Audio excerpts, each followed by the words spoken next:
And Todd, nice to meet you kind of virtually on a one-way street, but I also reached out to you. I went through some folks on the attendee list that I was not connected with through LinkedIn. So if you'd like to accept my connection, that'd be great. So I'm seeing lots of folks coming in. So we're going to give a few more minutes. We've got a couple more minutes till the start of the webinar. You will not be able to unmute your mic. We wanted to kind of just get that down first. And any kind of questions that you might have, please put it in the Q&A section, which should be part of the up to the top towards the left, just as Q&A. And that way we're going to have Shannon, and I'll introduce the whole team in a few minutes. We'll have Shannon monitor. No, we're having Angela monitor the Q&A. Yep. She's on camera as well.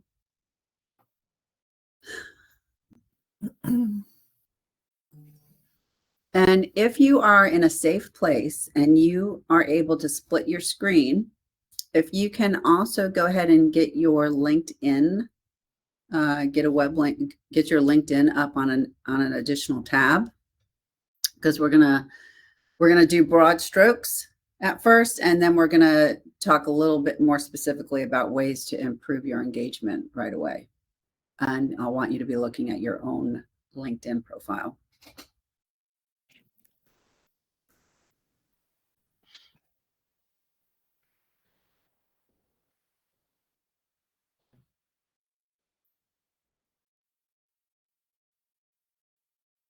All right, I see a few more people coming in. Welcome. We're about to get started. Make sure everybody has their lunch. Your mics are muted, so you can crunch away as loud as you want. We won't be able to hear you. Any kind of questions you might have, please go ahead and put it into the Q&A section so we can have Angela monitor those questions. And she may be interrupting me once or twice or 100 times, which is fine if there's some questions that are being asked. Good morning. I see a few more people coming in. Is the poll ready? I think Shannon's getting ready to share it. Yes, okay. Give me 2 seconds. Mm-hmm. So everybody coming in, thank you. I love seeing everybody here so promptly. That's great. It's 12:01. Little bit of housekeeping first. Your mics are muted. So this is a lunch and learn. So feel free to grab your potato chips and popcorn or salad and crunch away. Any kind of questions that you may have, there's a Q&A section for you to go ahead and list your questions. And Angela will be monitoring the Q&A in a few moments. You'll have access to a poll that we'd like to just kind of get a little bit of an understanding of where's the comfort level of everybody. Oh, hi, Michelle. Thanks for joining.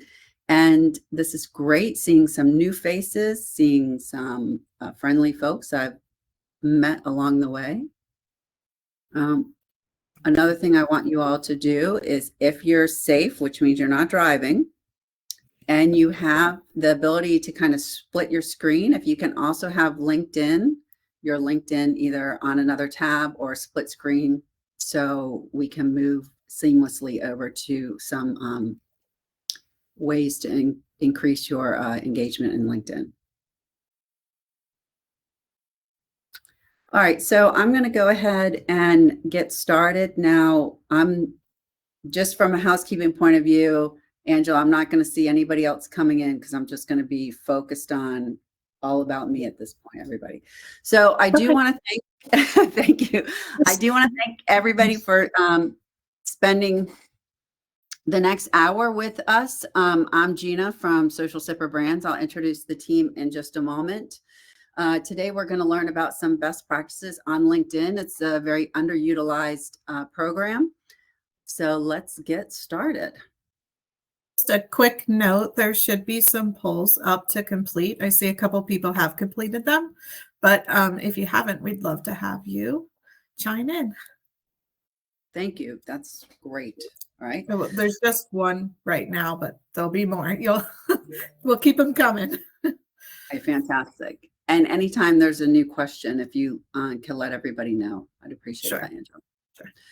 All right, so you've registered for this event. Thank you again. And when you went to register on our website, these were the questions we kind of had on there. So this really is our agenda. We're driving the hour together. So first, we want to make sure that LinkedIn is the right platform for you. Once you know it's the right platform, which you're here, so we're going to assume that you do think it's the right platform, but we'll talk about it. Want to make sure that you're following the rules for the platform. And then we're going to talk a bit about creative ways to promote your brand or business. Hashtags are highly debatable, exciting around the water cooler conversation. So we're going to talk about hashtags specifically to LinkedIn. We're going to talk a little bit about what type of engagement works best for whether it's video, images, or text. I don't want to spoil it, so we'll have to hold off for that answer. And then how you build those strong relationships with your followers that will convert to the sales. So just a quick background. Many of you either know myself. I'm Gina. I'm coming to you from sunny Virginia Beach down in Virginia. If you don't know me, you probably know Shannon, our Chief Marketing Officer. Shannon is down the street in the big city of Norfolk, Virginia. And then Angela, who's not on our slide here, she is our newest member to growing our Social Sipper brands. That's Angela, and Angela is actually up in Pennsylvania. So welcome all of you. I know that we have a few folks outside of Virginia and across the country. So Social Sipper, just a tiny bit of background about the company, was originally an LLC. And in 2022, Shannon and I decided to go all in and become incorporated. So we are working with clients across the country, out to California, down to Florida, and everywhere in between. We decided to go into creating Social Sipper brands as a corporation because we felt like the research and messaging wasn't always where it needed to be with the client. So we feel that when we craft the right message to your perfect audience, it's always going to feel like a social conversation and never an advertisement. I'm sorry, Angela, were you going to say something? I was going to say that there was a new poll coming up, but I think everybody saw it because it looks like just about everybody voted. And the results are in that people are it's split down the middle. They're managing LinkedIn for both personal and company use. So as you move along, just keep that in mind. That's great. And thank you, everybody, for taking the moment to answer the poll question. So let's go ahead and dive into LinkedIn. That's what we're here about. Is this the right platform for you? So let's just make sure if you want to look at the screen, the screen talks about what is the age range for the people, what kind of people they are. We know this is a professional setting, and usually the demographics are above 40 years of age. But let's talk about is it the right platform for you? If you're a business-to-business professional, okay, yes, this is a great place. Companies and decision makers are highly active on LinkedIn. If you're in a professional service industry, networking and showcasing your expertise and being one of those thought leaders within the industry, yes, LinkedIn is definitely the place you want to be, and you want to be actively engaged in it. If any of us here, not myself, of course, if anybody here is actively seeking for new career opportunities, LinkedIn, again, is a great place. Recruiters and job postings are around. And if you enjoy learning, LinkedIn is a great place to have become a lifelong learner. If you're not already, they have just a really great plethora of different training material. So what would make LinkedIn not a good fit for you? If you are primarily targeting consumers, other platforms may be better suited for you, platforms like Instagram or Facebook that reach a wider audience. If your content is highly personal or controversial. LinkedIn really does not like that. They really gear everything towards the more professional discussions. So LinkedIn would not be the best place. Now, let's say you're a roofing company and you always do residential roofing, but you're working your way into the commercial field. Yes, LinkedIn would be a great opportunity for you. If you're here trying to figure out, okay, I'm going to post 5 times and then I want 5 new sales, right? If you are looking for immediate sales conversions, LinkedIn is not going to be the platform, because this platform really requires building trust and relationships first before we're able to sell. Right. So we have Jason on the line. You know, Jason's a financial advisor. He would be the type of industry that would really thrive on LinkedIn. He's connecting with potential clients and also being able to share market insights. So that would be an example of someone who would fit really well into LinkedIn. Someone who may not fit very well would be like, let's say, like a musician who's struggling to gain traction on LinkedIn. And they're struggling because the majority of the audience that they need to find resides more on music-specific platforms. So at this point, if you're like, oh, I never want to do business to business, or, you know, I'm a musician, right? Feel free to log off if you don't feel this will be useful to you. We will not get our feelings hurt, although I would encourage you to stay on. So a little bit more about LinkedIn. It's been around since 2003. It's the world's largest professional network. There's a gazillion users, right? But the thing about LinkedIn is you have to follow their rules for engagement.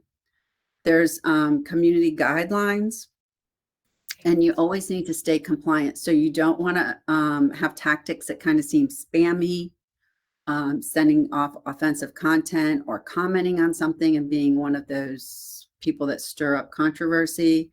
Or ever having any kind of misleading information. So know the rules before you start posting. Once you're ready to post, and we're not posting yet, you really want to create a regular posting schedule to stay on top of mind. So it's not going to be something where you set up your profile and just all these people come and want to get to know you. You know, LinkedIn is optimized for mobile. Most everything is these days, right? Just about everybody is using their phone. I'm on my laptop right now, which is great. But so an example would be, you know, if a company is posting promotional content every day, that's not going to be a great fit, right? You want more like professionals that use insights and their knowledge base and have meaningful things to say and to share with the audience. So that's how we're going to create more engagement within our within LinkedIn. Okay, so let's go ahead, and I looked through the list of folks. I had a little time this morning of everybody who's registered, and most of you have a LinkedIn profile, but some of you do not have a LinkedIn profile. So this might be an opportunity at the end of this meeting to go ahead and start one if you feel like this is still a good fit for y'all. And Gina, just a quick poll update. We had everybody vote on how comfortable, which kind of ties in how comfortable they are with LinkedIn, or how often they use it. And the majority of the people are falling right in the middle, but we do have one person that's very comfortable with LinkedIn and 2 that are very new to LinkedIn. So just to keep you updated. That's great, you know, and that person who's an expert on it, that's great. You know, part of knowing a platform and being in the platform is also knowing about any kind of updates. We marketers always talk about algorithms. So that's great. Maybe you'll still be able to walk away with something that you didn't know before. And then also those of you who aren't comfortable at all, thank you for being very honest about that, because it's all about, it's hard to be engaged in anything if you're not comfortable doing it, right? So this is part of what we're doing today, is to kind of take away some of that uneasiness so you are more comfortable in the platform. So you get on LinkedIn, you put a profile in, and then you're out of there, right? That's not how LinkedIn is going to help you. You really want to prioritize your LinkedIn profile. You want to make sure that you can have direct connections. So you know, if you receive a connection from somebody in LinkedIn, one of the first things that I do is I go and check out that person, right? So that's why you want to make sure that you have all the high quality items within your profile. And we'll talk a little bit more about that in just a few minutes. So once you're in your LinkedIn profile, you will be able to search for folks based on their profession, based on their name, based on a keyword, based on a company or a job title, plenty of other criteria. So it really can help you build that network of specific people that you're trying to include in your group. LinkedIn also lets you have the opportunity to import your own contacts, and then they will mesh together and show you who's on LinkedIn that's in your contact list. So why is it important to be in LinkedIn? It's the professional brand. I know many folks will use Facebook as a way to promote what they do also. And that's fine and great, but when it comes to really trying to build your professional brand and make a name for yourself as one of the experts within your industry, LinkedIn is going to be the place to be, right?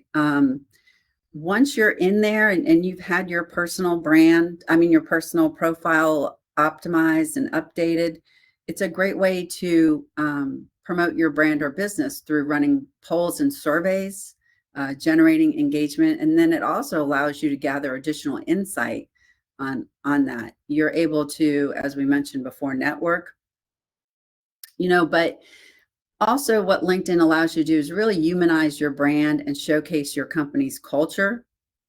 You can even host live Q&A sessions, build direct connections, and demonstrate expertise.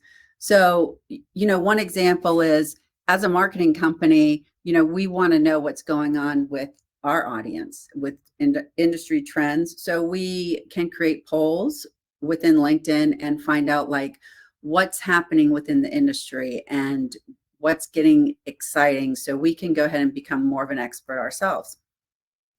Someone who might be a business coach might start featuring interesting ways to manage our business, including memorable stories of how to be better at time management by eating a frog every morning.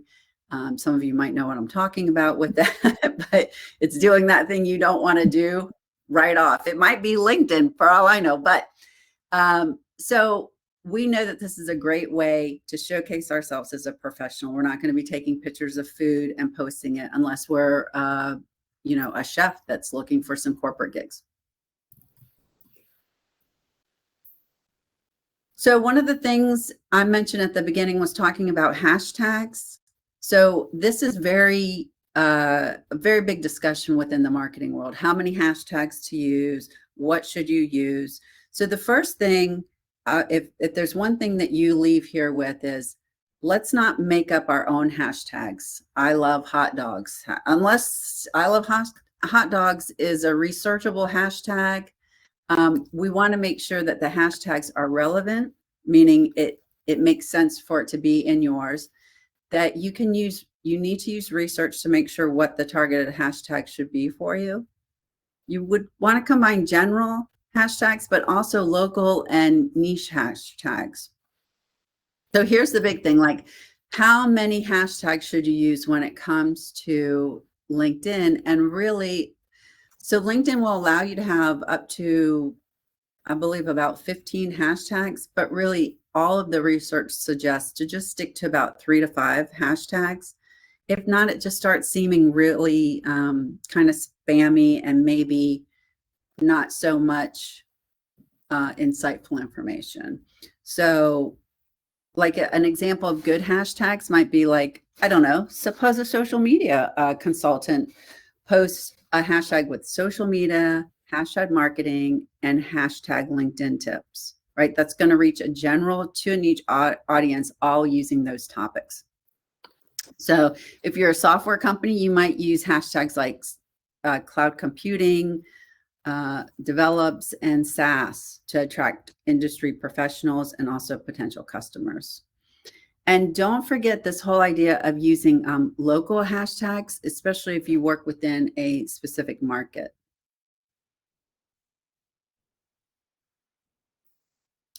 So now we've got our profile optimized. We know ways to promote our business.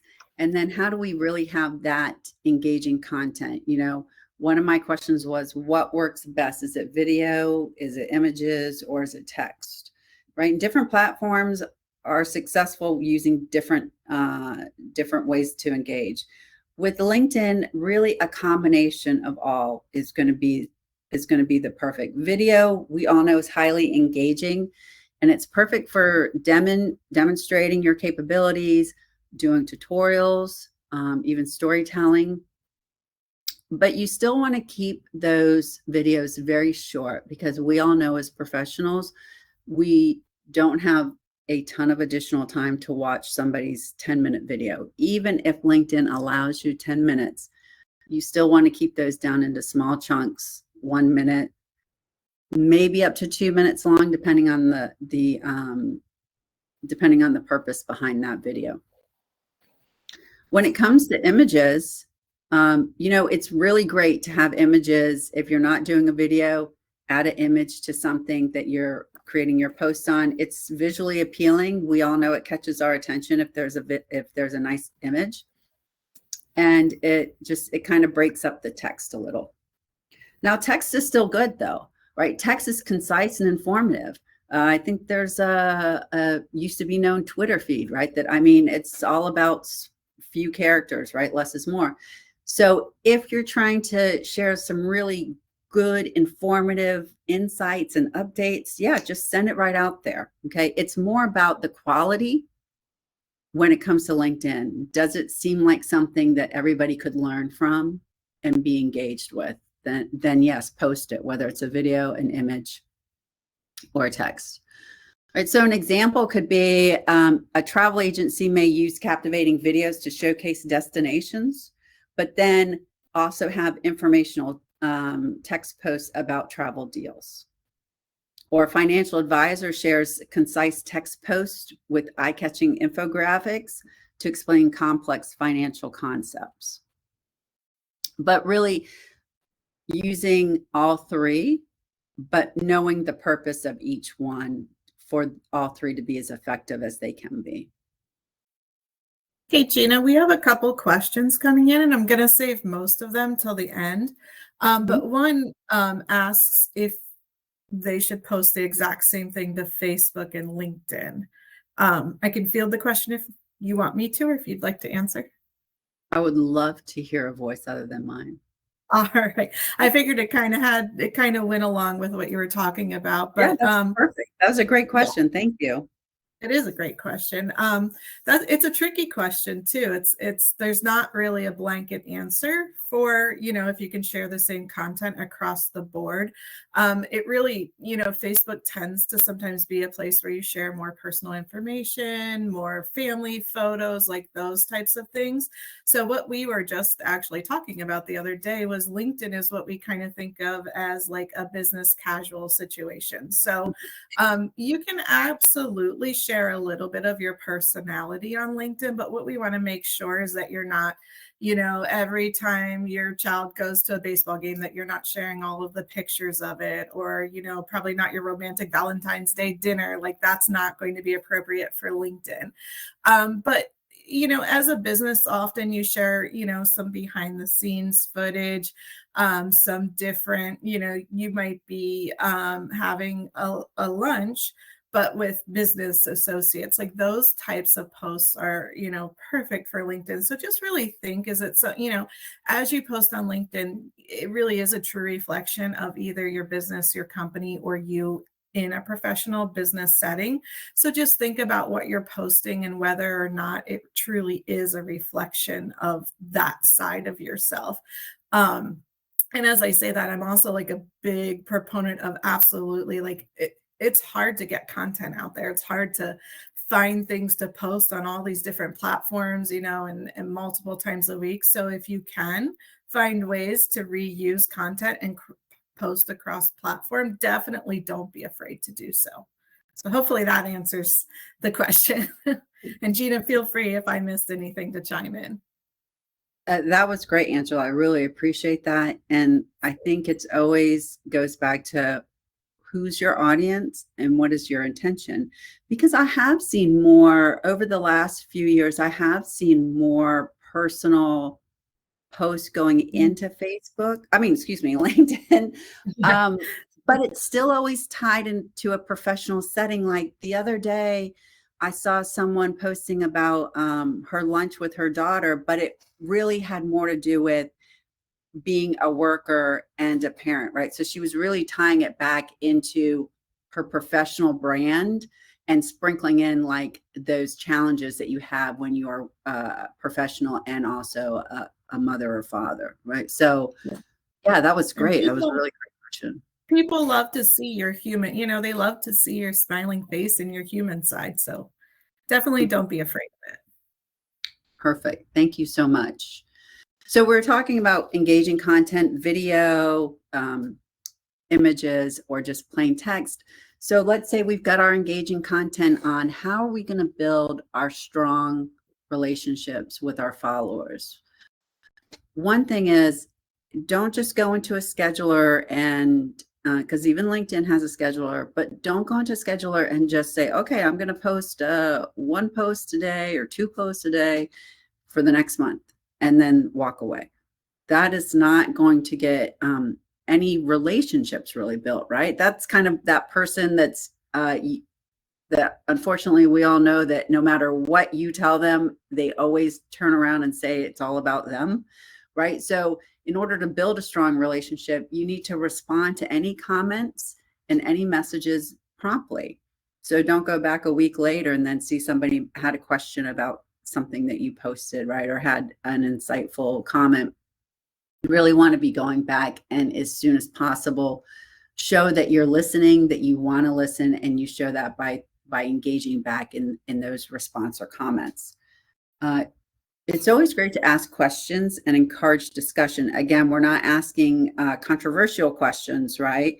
But it could even be like color palettes if you're a designer, or a personality traits if you're a business coach. Or so you can ask some questions to encourage discussion, and that again is showing your followers that you're interested in what they have to say.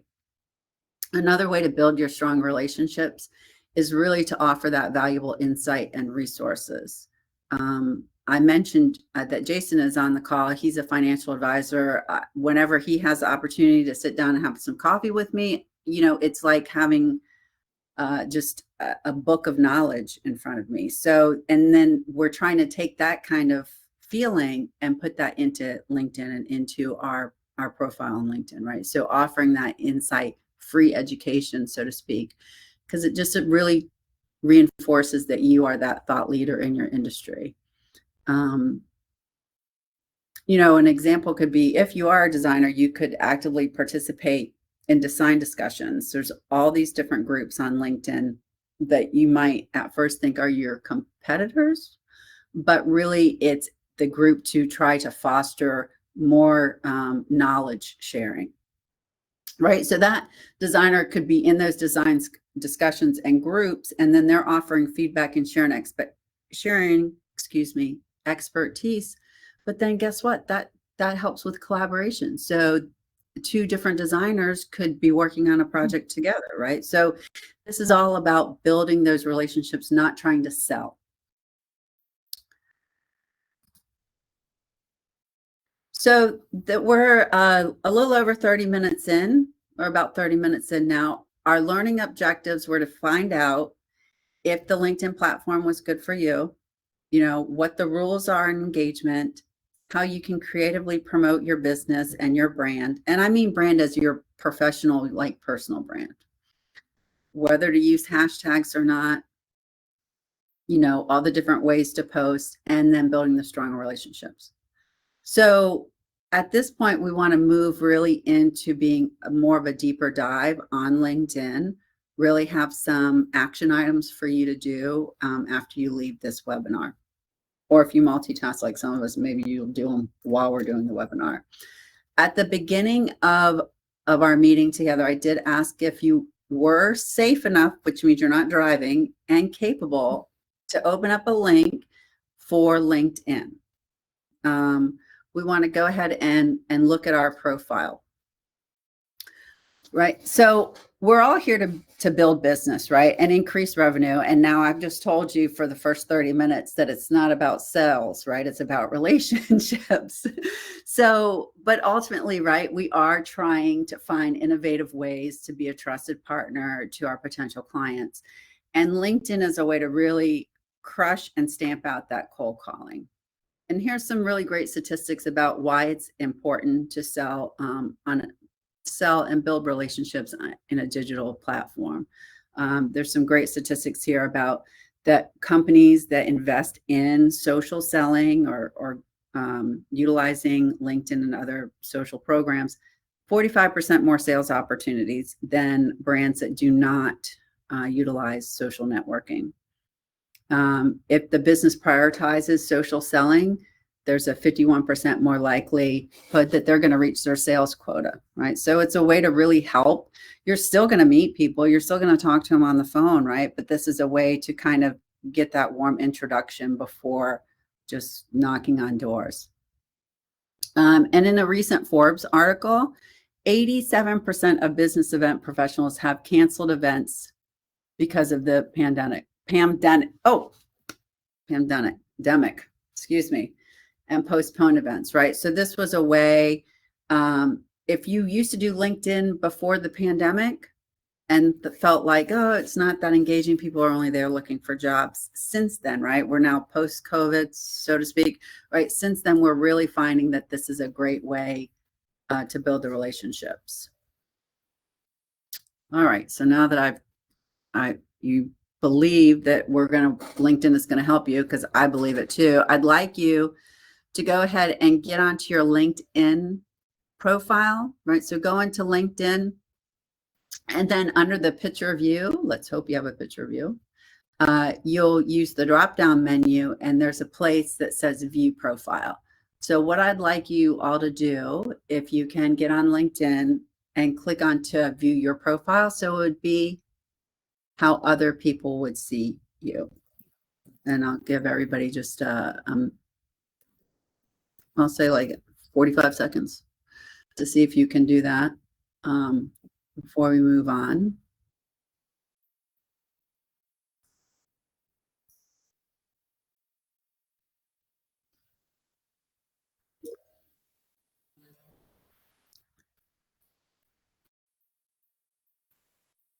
So if you noticed, we really want to ensure that before you start reaching out and posting things, that you look good on, I was going to say on paper, but obviously on computer in the digital world, right? So hopefully you're able to view your profile.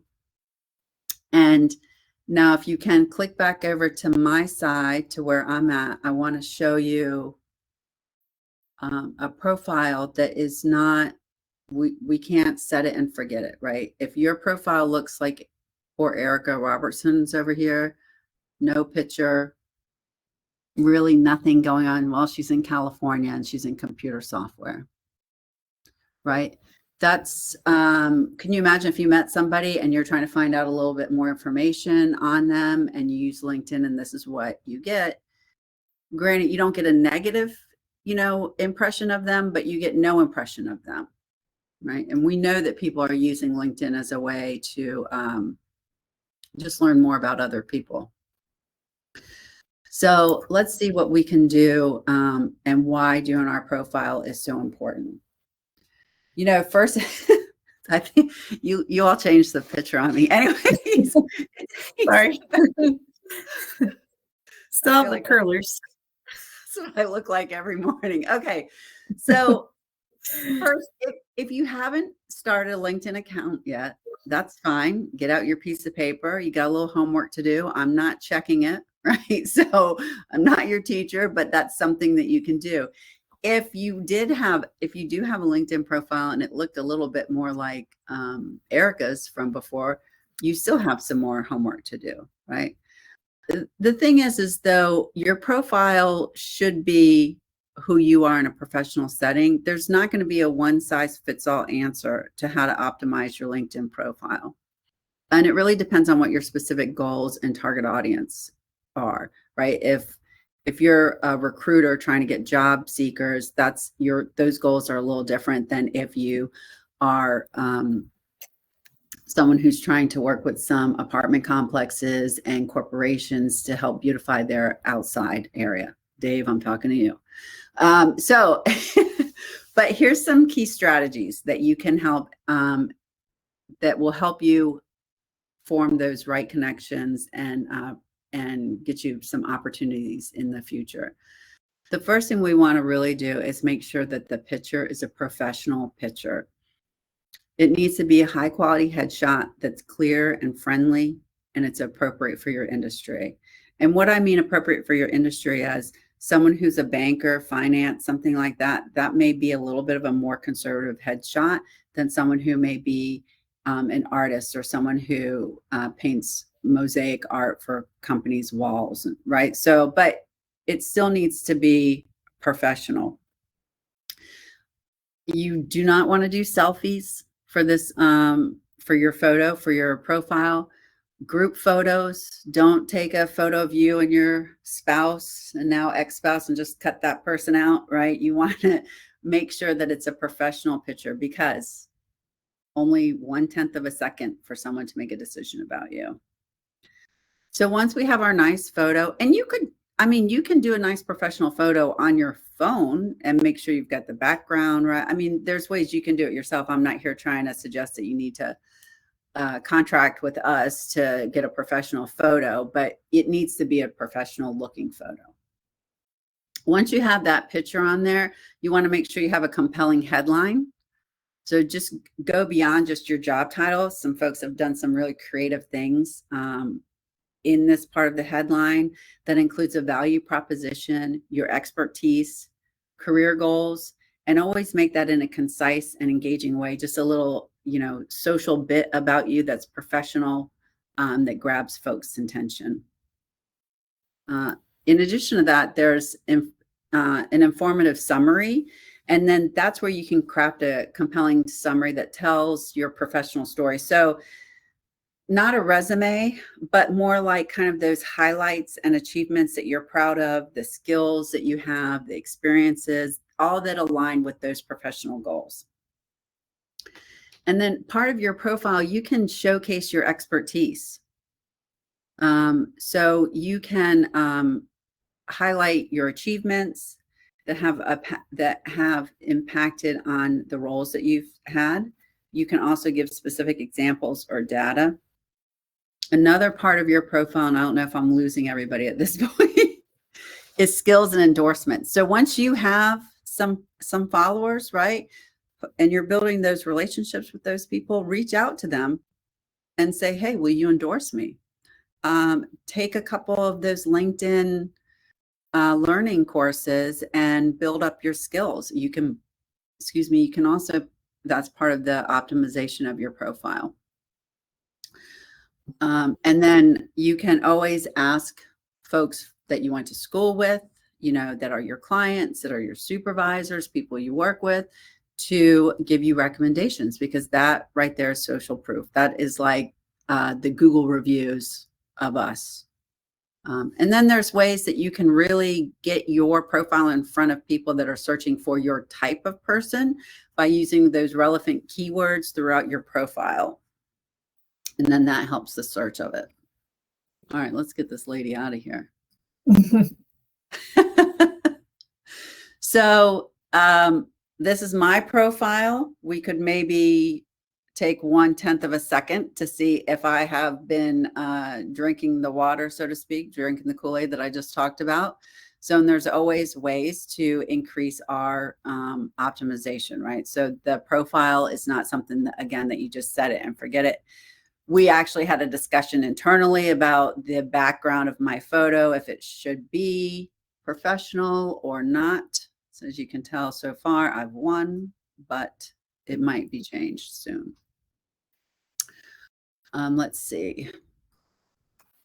So let's get back to those hashtags, right? So now if your profile has not, you don't have a great photo, you could improve on your skills. Maybe you could ask a few of the folks that are already within your community to give some social proofing by giving you some recommendations, right? So we're still not posting yet. Right now, we're all just making sure that when somebody sees our profile, that they see what we want them to see, okay? So once we've gotten that done, so let's say we're ready to go ahead and post. Look at this example if you're able to get back over, if you're over on your LinkedIn profile. This is an example of overusing hashtags on hashtag social media marketing, hashtag social selling, hashtag sales, hashtag marketing, hashtag, right? This is hashtag not too many. Plus, is it saying anything? Right? So that goes back to high quality, insightful posts. You might drive some traffic to your profile with all those hashtags, but I don't think you're going to get the traffic that you want to get, right? Because it's not showing anything meaningful. Now, if you're on your LinkedIn, why don't you get out of your actual view profile and just take a moment on your feed to see how the people you're following are using hashtags. Just kind of scroll for a moment if you have a moment. We might have 21 more moments. No. And just see, are people using hashtags appropriately? Remember, just like 3 to 5, if you're selling locally, that's great to have some kind of local hashtag. Do a general one that's important, but then also a niche that like makes sense. We can be a little overcritical too. Sometimes I use too few hashtags, I think, but they're a really great way, especially when they're researched and they provide some thought provocation, right? They're a really great way to increase your engagement. Gina, we have a quick question that pertains to this is how can I find which hashtags I should use? So that is like, Angela, you were looking in your crystal ball the other day when we were talking about this, because I feel like that's exactly something you said people were going to ask. Do you remember what you said in response to that when we talked about it? Yep. So there is, I'm going to share a link. I'll share it in the chat in a couple minutes, which I think everybody should be able to see it. But there is a place where you can go and look for trending hashtags. There's a website, obviously, somebody's created something. So we can share a couple of those links. And then another thing that you could, I think Shannon just posted it for us, which is perfect. But another thing that you can do is I love to look and see what other people are doing. So if you're, like you said, a financial advisor and there's other financial advisors, in your market, in your area, go see what hashtags they're using, because sometimes, and it's not stealing, it's not, there's nothing wrong with it, but it's kind of good. Like, look at what they're using, click on them, see how many times they're being used, if they're effective. As far as local hashtags, really a good thing to do. I know, so I'm in Pennsylvania, so this isn't super helpful for you guys, but I'm in the 717 area code. So that's a huge hashtag around here is 717 local. And not every, but like so many of the local businesses use that hashtag. So, look at your area codes, look at, if you're in Hampton Roads, I think Hampton Roads local might be another big one. But, that's it's kind of just really looking to see what other people are doing. Obviously, you can make like a identifying hashtag, like hashtag social sipper, which is great because that's identifying social sipper and it's also cataloging all of our posts. But that's not going to get you a lot of outside traffic necessarily. So really, look at the link we posted, see what's trending. But always remember too, with trending hashtags, you kind of have to stay on top of them because what's trending today might not be trending 3 months from now. So I think I always recommend once a quarter. which I think, Gina, you might also, like, once a corner, kind of look over your hashtags and make sure they're working for you. And yeah. Yeah, that's great. And I love that you brought up the local and the area code, because 757, that's my local area code. And yes, you see that fairly often. So it's a great way to narrow into that, our region. All right, so I'm still on this screen with the hashtags. Great question, whoever asked that. Thank you so much. Appreciate that. And so here's Mindy went ahead and posted nothing relevant, right? We've got a little secret sauce for you, so to speak. Let's not post yet. Let's do a couple more things first. Let's build our credibility. Okay. And this was going back on their profile. This is where you have your skills and your endorsements, right? So this is going back to reaching out to folks you used to work with, folks you went to school with, anything like that, and really building up that part of your profile. While you've got your to-do list of asking for endorsements and recommendations, go ahead and say, make sure you connect with me, right? I asked for connections for most of you that I was not already connected to. And if you like this training, if you want to go ahead and recommend me, I wouldn't be opposed to that either, right? So that's just a little shameless plug for me. But also you want to reach out and ask others to endorse you, and then you as well can endorse folks that you're comfortable endorsing.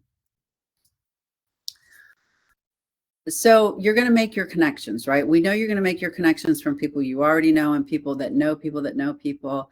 But another great place where you can really make connections is going back to those groups.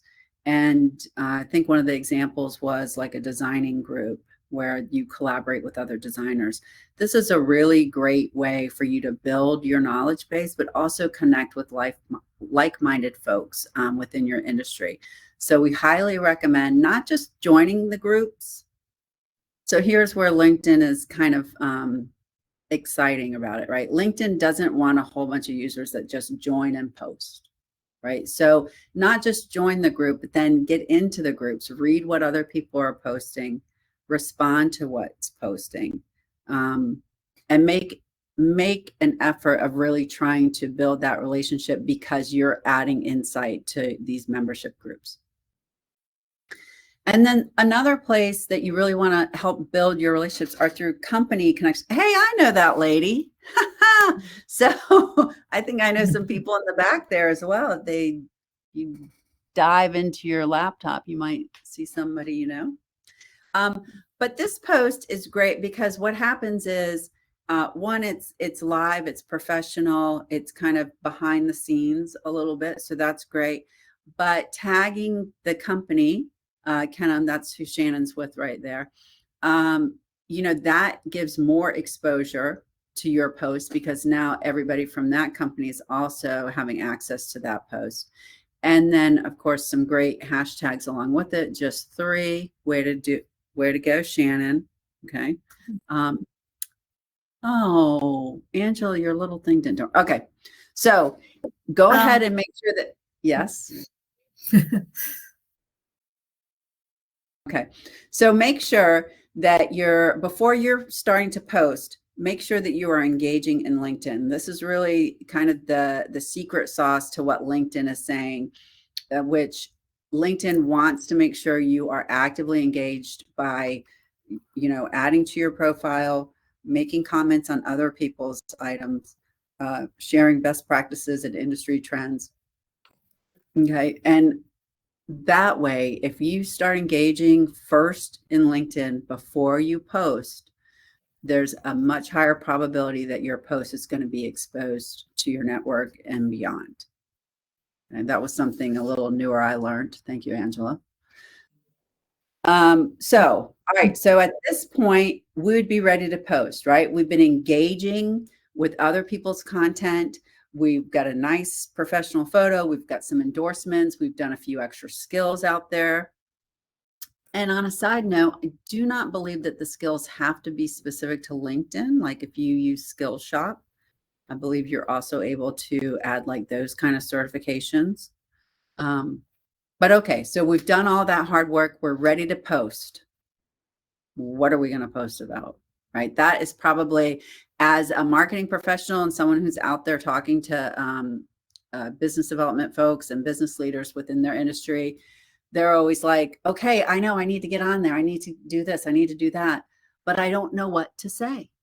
Right? So one way to really build your brand on social media is to go ahead and post events that are happening. Even if it's an event like a networking event. I know some of you will go out and network, right? Maybe you're posting about a networking event you're going to. Maybe you want to invite other people. Kevin O'Leary's post here, he's added somebody with him. Okay, so he's included another person that's going to bring additional exposure, and he's also included a company. So let's see how many hashtags he has. He doesn't have any, or Kevin. But what it does is it adds more exposure to your post, okay, and it shows that it's not just about you, because it's also about Connor and this other company, right? So then Connor is more likely to make a comment or to share it. The company may make a comment to share it, right? So that's one posting idea you could do, is do events or something that you're going to be doing soon. Another is to highlight your expertise. So this is a post that Shannon put together for our company. Which one is it? With the threads, excuse me. So when Instagram started the threads, so Shannon wanted to go out. She had put together a nice blog about it. And so she wanted to let everybody know, hey, this is another great opportunity. So this is a post that you're showing your expertise, right? If you have a blog already in place, articles are also a really great way to gain exposure. Articles in LinkedIn, it's just insightful information that you feel is relevant, and then you can just put it into the article, and LinkedIn really likes these articles. So if you have blogs, or if you've even, let's say, composed a really great email to somebody explaining something, like on a very basic level, or something where all the audience could understand, you could turn that into an article. And again, that's showing your expertise. So you could post about events you're doing. You can post about things that are happening in the industry, post about information that you want to share. And of course, we know engaging. I'm sorry. My apologies. You can also repost ideas. So this is me. So I put together a post, and then Social Sipper reposted it. So you could also repost ideas. So let's say you see something that one of your community members has posted, and it's an article, or it's something insightful that you want to share. That's another way to create a post, right? You can go in and repost. Even better if you put your own information or your own insight about why you're reposting this, kind of like a share idea. And that's another great way to create some content for you.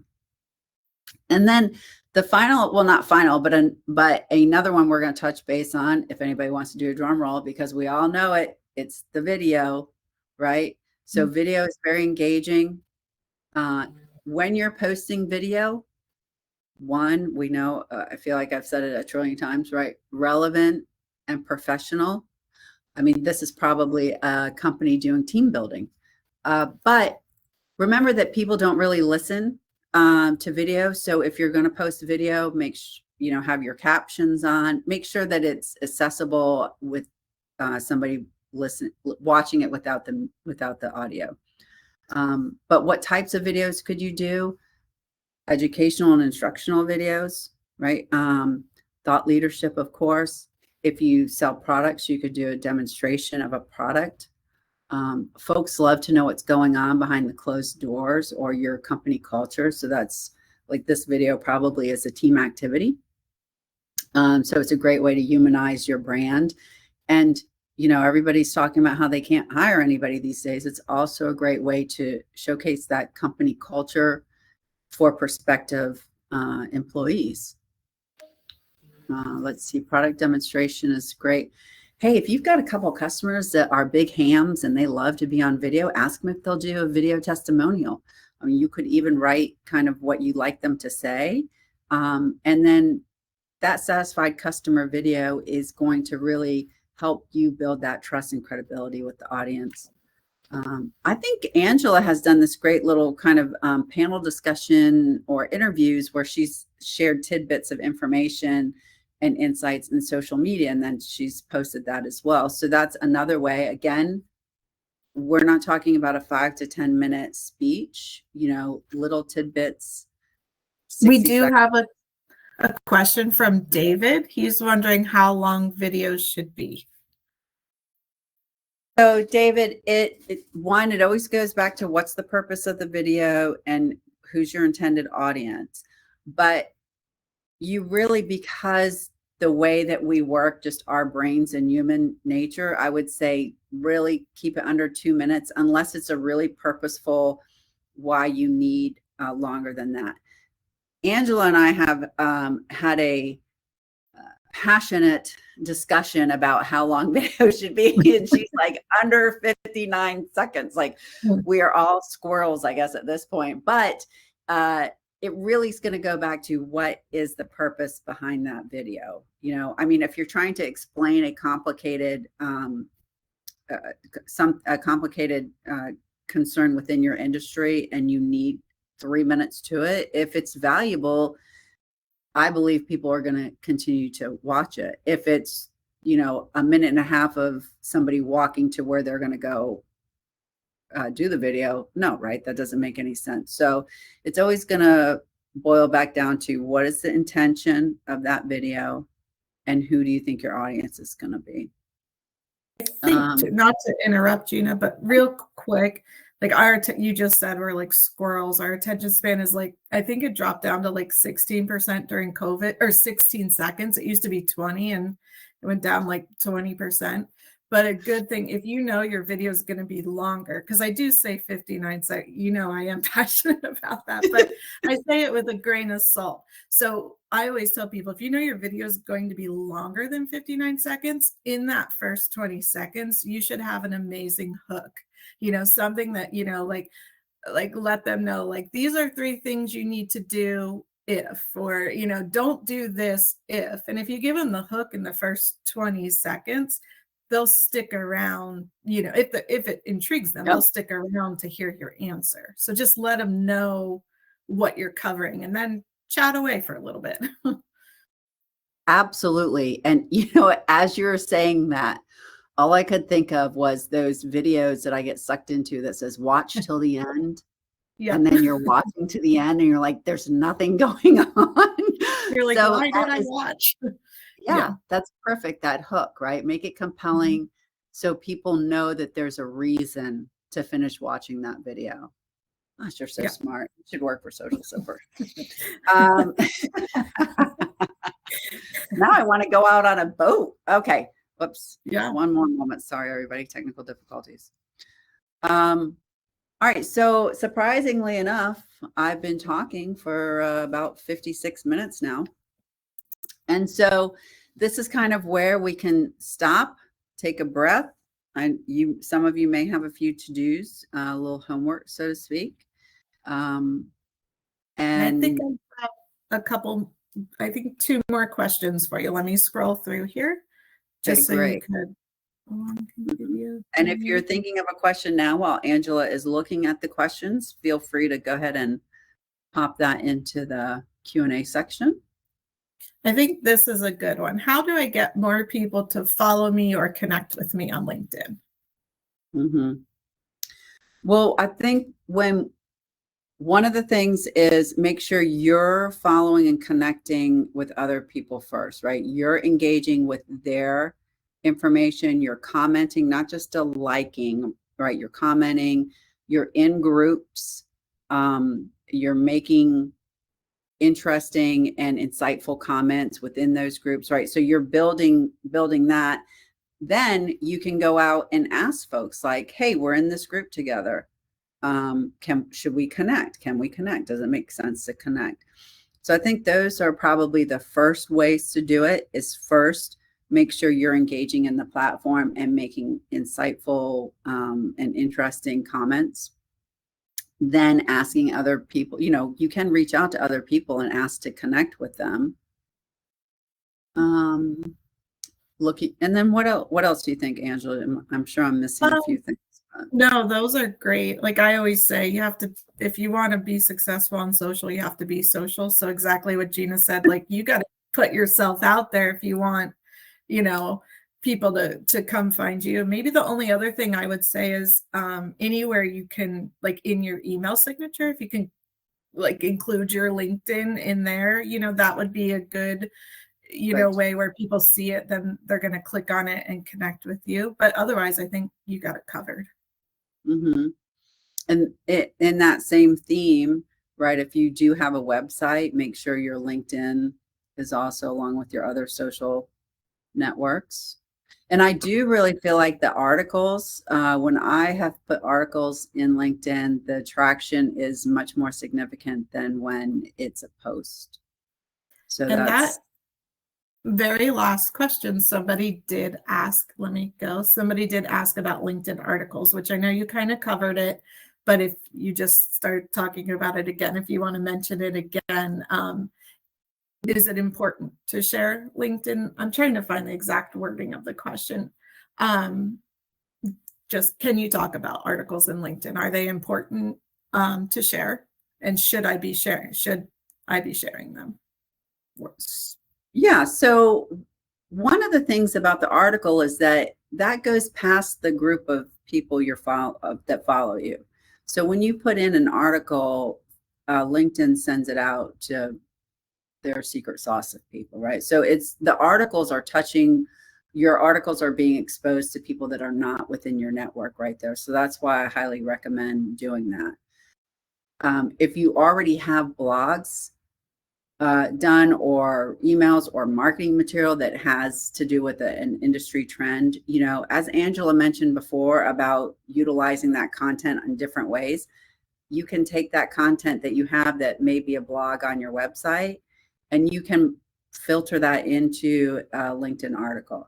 Now, all that sounds kind of magical, but truly, if you go to your profile and you click, start an article, it's fairly intuitive where, it will ask you like for an image, right? Because we always love images. You may not know the size you need, right? So you can honestly Google that, right? What size for a LinkedIn article, the size of your image. And then it's going to ask you for a title. It's going to ask you for it's kind of that, was it kind of like a templated idea a little bit? And then it says like, this is where the body goes, the content of your article. And then you hit publish. And then LinkedIn magically sends it off to a ton of people. And then those people making comments on it, those are people that you can say, hey, let's connect. For sure. Another way to add to your connections. And I think the only other thing that you didn't touch on, but is the search engine portion of LinkedIn. So the more articles you have, the more searchable your profile becomes, which will again lead to connecting with more people, engaging with more people, and getting your name and your company out there. Angela, are you telling me that I need to post more articles? I think I am telling you that. I think I'm telling everybody that we should all go out this afternoon and write an article. Yeah, why not? Yeah. Hey, we are like literally wrapping up. We're 2 minutes over. I apologize for that, but I do want to just do a quick plug for our next Lunch and Learn. This is third Thursday of every month. Next month, we're going to learn more about Instagram and how to use that in a professional way and set yourself apart from others within your industry. Of course, it is very different than, as you can see this photo, would not be acceptable for LinkedIn, but very different platform, very different intentions, but another great way to build your business and build your credibility. So if anybody has any questions, you can stay on for a few minutes. We'll keep this open. For everybody who's got a hard stop at 1 o'clock, thanks for sticking around for those 2 extra minutes. And please, if you thought this was valuable, leave me a recommendation on LinkedIn. What else could they do? Join next month's Lunch and Learn. Spread the knowledge to your friends and frenemies. And that's about it. So thank you, everybody. Thank you, Angela and Shannon. Oh, sure. I think we have one more question. Owen is asking, Oh, hey, can you Owen. explain why your connections fall into tiers? And I'm not 100% sure what that means. Oh, that's going to be tough. We could probably unmute him. Maybe that would be good. Yeah. Hey, Owen, I don't want to unmute you without you knowing. But if you're still there, I'm going to unmute you, and then you can. Oh, Shannon. Oh, I see what you're saying, Shannon. So I think he means like first, second, third, like how people that you Oh, see okay. on LinkedIn fall into different tiers. So I mean, if you still want to unmute him, so basically if you're connected, so Gina and I are connected on LinkedIn, we actually click the connect button, we would be a first connection, like first tier. Now, if Gina and Owen, who obviously are business connections, they know each other, I'm going to assume they're connected on LinkedIn, but before today, I don't know Owen. So Owen would fall into the second connection for me, meaning like we probably don't know each other, but we share business connections. So for me, that might mean like, oh, Owen would be somebody good to connect with because I work with Gina. Gina works with Owen. So maybe eventually Owen and I would work together. Third tier, I think what third tier is where you do not share any mutual connections. So not saying that they might not be somebody worth connecting with, but chances are they may be somebody that you don't typically do business with or may not fall, so for me, that might be somebody, out in California that is I don't know they're a doctor, and chances of me working with doctors are, pretty slim to none. So I probably wouldn't connect, with that third level. Not saying that it never happens, but second level, kind of first level means you're connected, your business connections, and second level means, you're kind of in the same orbit. If that answers your question, Owen. And if I was completely off track, let me know. I think you're right on there. It's like, yeah, I'm friends with your friend's neighbor. Like that's kind of how it, like I did a little on the fly Googling, right? And it's like the third degree is like your second degree's connections. So then it would be like Angela and I are first connections. Angela and Owen would be second connection because they both are connected to me. But then if Owen had a connection that none of us were connected to, that would be Angela's third. Yeah. My second. Yeah. Who knew we were doing math today? Yeah. It's like first cousin once removed. Yeah. So if you're just like randomly looking around for people to connect with, if it's somebody you don't know, but they are a second connection, they might be a good prospect, long story short. Let me see. Oh, I think, okay. That's exactly it. Owen said, okay, please send me a link so I could pass on my social media. David says, please send me a link so I could pass on my social media. I'm not sure what that means, David. Or do you mean a link to the... Go ahead. I was going to say, do you mean a link to the webinars, like to the Lunch and Learns? Oh, you want to connect? Oh, on LinkedIn. I see what you're saying. Yeah, where am I? How do I do that? How do I do that? Oh, wait. Let me see. Oh, David said yes. Sorry. So we'll connect with you on LinkedIn. We can connect after. I have my Where do I put it? Oh gosh. Okay. So this is in the chat if people can see it. That's my People LinkedIn can't. profile. I'm sorry, people can't see the chat. You can put it in Q&A though. All right, I'll put it in Q&A. But we're going to send out an email to everybody, and that'll have most of our information on there. And Gina, I'm sure you can connect with David. Yeah. Oh, yes. Yes. Awesome. So I think we're down to 4 people. I think we've answered all of the questions. David says perfect. So yeah, I think we are good. I think we got them all squared away, but I'll let you end it up, Gina. Yeah, I think I think we're all good. I see that Todd looks like he's reconnecting, so I didn't know if he was going to hold back just another second or two, or 10 to see if like he was trying to ask a question, but then he clicked the wrong button. Gotcha. These gentlemen on Byrne, David, and Owen, great guys. Thank you guys.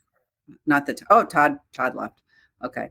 Thank you guys so much for coming and supporting Social Sipper Brands. Hopefully you learned a little bit about it. Next month, this Instagram, Angela is like a phenom on it. She's younger than I am, so she fits the demo much better than I do. But if you doubt nobody clicked off Instagram on the poll, so, but I promise you, Instagram's a great place to be. So I hope you attend. You have teenage or young adult children, and they don't return your text messages. Just post something dumb on their Instagram, and they will call you immediately. Yeah, it's a good point. It's a smoke signal. I heard that. I heard that. That didn't happen. Yeah. All right. Well, I'm going to close this up. We are recording. I forgot about that. So I am going to go ahead and close out this webinar. Thank you, David and Owen, for sticking around